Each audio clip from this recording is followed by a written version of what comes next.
Picture this. A recording studio somewhere far, far away. Welcome to the fantasy zone. Get ready.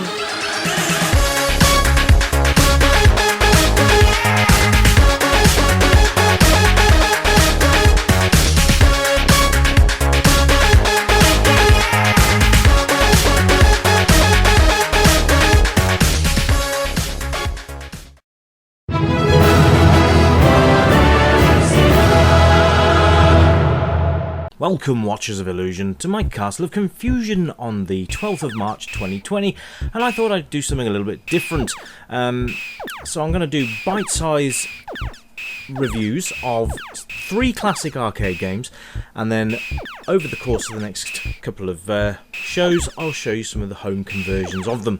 So that'd be quite a nice little thing to have a go at, but it breaks up the norm a little bit as well.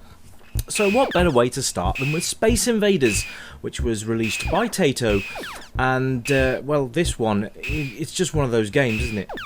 Just everything here just wraps up retro gaming in one tidy package. You've got aliens, you've got great sound effects, you've got cutesy little aliens to kill, you've got a ship that looks... I don't know what that's meant to be. A tank, I suppose, but never mind. Anyway, so this kind of was one of the best arcade games of its time. It was very simple, very playable, and spawned so many sequels, it's not even funny. So we're going to look at them all on the arcade format today. Now I've got 3 lined up for you. I've got this one, and I've got Frogger, and I've got Donkey Kong. So please stay tuned. It's about the same length as a normal show, so you're looking around the 10-minute mark. And I'm going to have a look at these games and glue them all together into a package for you to have a look at. Anyway, first one on my list, as you can see, is Space Invaders. And if you don't know Space Invaders, you must be living in a cave, because who doesn't know what Space Invaders is? Absolutely classic game, and fun, but infuriatingly difficult once you get to a certain point. Now, the idea is basically to kill all the aliens before they reach the bottom of the screen, and kill you, like that, you see. Game over already. So yeah, you can see here, Taito. Now this was a double arcade, there was another game here as well, but I wanted to focus on Space Invaders. Now you can hear the sound. There's the sound. Let's have a look at this. Let's just check the sound for a minute. Now you can hear the boom, boom, boom. Well, that's the noise of the aliens moving backwards and forwards, and they get faster. Now basically, as soon as you start killing them, they start speeding up.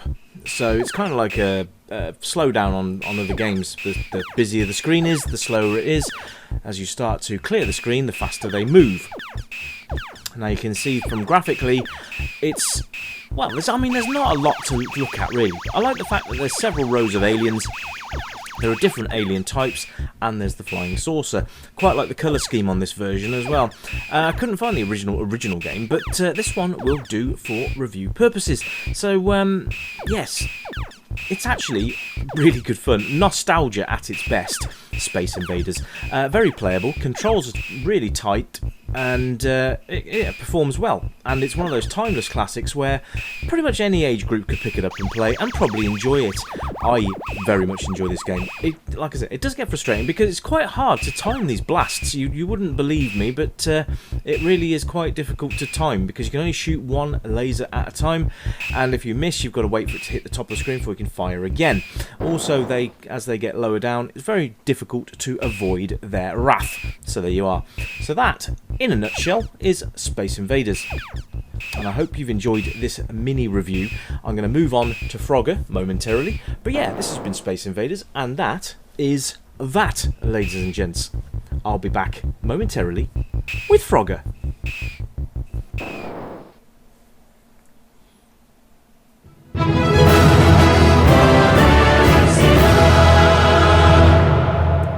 Welcome back to the Retro Revival Show, and looking at Frogger by Sega.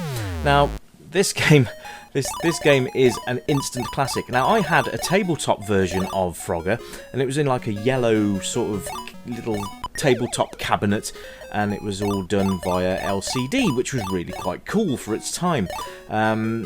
pretty much a collector's item these days if you can actually find one. But yeah, it represented Frogger really well for a home version. Now this is obviously the arcade version, and I don't know what it is, but the controls are really, really twitchy. So basically I'm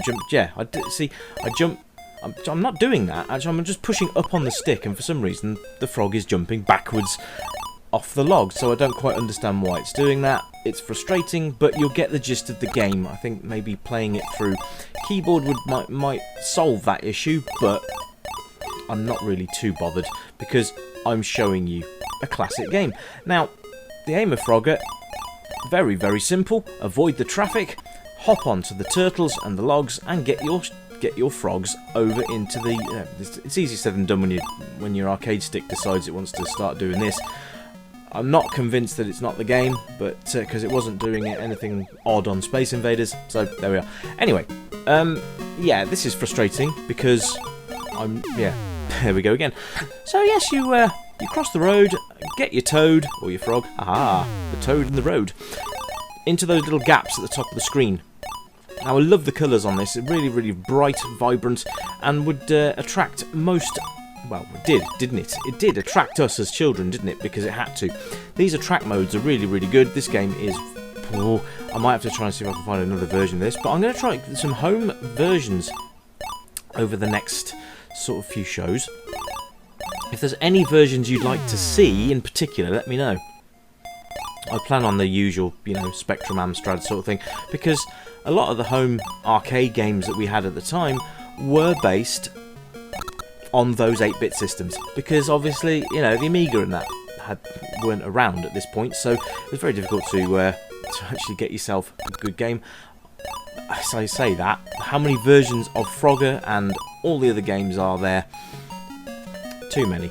But yes, I will be looking at all the different versions. I hope you will enjoy this little project because I am enjoying doing it. Now, sound-wise, it's not too bad. You can get a nice little ditty when you start. You've got the frog jumping sound effects. Any age group could pick this up and play it, so I highly recommend, despite it being a tad frustrating on the control score. I'll be back momentarily with Donkey Kong.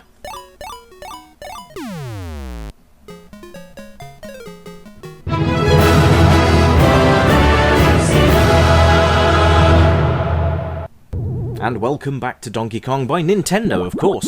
And there goes Donkey Kong himself, climbing up to the top of the scaffolding. And there we go. So basically you have a selection of levels on this game that you have to take Mario, there he is, all the way to the top of the screen to rescue. I'm guessing that's Princess Peach, but she obviously wasn't that at the time. Now, the idea is to avoid these barrels that are dropping down. Now, you can either hammer them with a temporary hammer, or you can jump over them, and it's easier said than done. Now, the thing is that you've got to be careful because they seem to have no particular pattern apart from making their way from the top to the bottom of the screen. You always get the fire one. The fire barrel always hits first. But then you've got to sort of work out whether or not these are going to drop from the ladders or whether they're just going to roll down the ramps. Because there's nothing worse than getting quite a way up for a barrel to drop on your head. So it's all a game, it's a bit of a game of risk and chance, really. But it's one of those games that sticks out in so many minds. And they did release this on the NES Classics range as well. So if you had a Nintendo Entertainment System, you could have played this back then. And you see I'm actually struggling to get up this ladder because I don't know if anything's going to drop on my head or not. So again, it's very difficult to make that judgment call because there's no way of telling. So there we go.